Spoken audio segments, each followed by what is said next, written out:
What's up mga ka-DHB? Isang magandang araw naman po sa ating lahat at welcome back po sa ating panibagong video mga ka-DHB.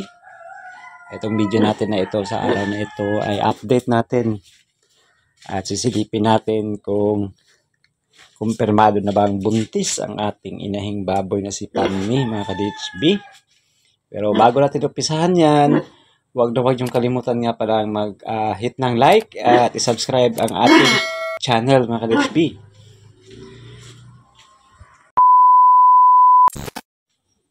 Ayan mga ka-DHB.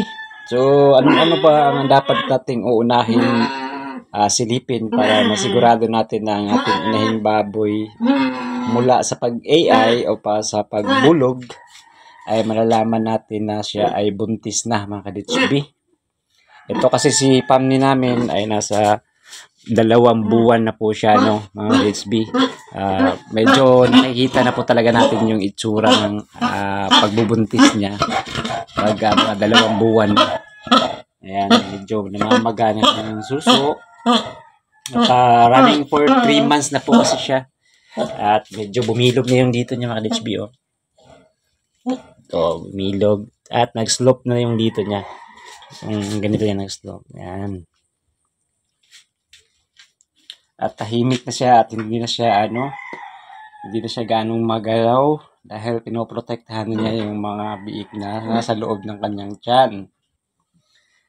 At medyo mabilis na rin siya magutom at malakas na rin siyang kumain. Kung makikita niyo mga ka-DHB, yung bilog niya yung kanyang tiyan. At dahil magtatatlong buwan na siya, nag-uumpisa na siyang dito. Ayan, namamaga.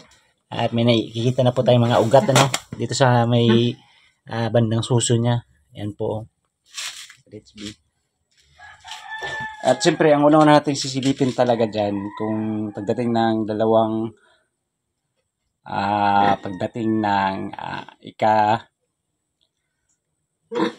tatlong linggo mula ng pagka-AI niya mga ka-DHB, ayan po yung senyales na yung baboy ay buntis na.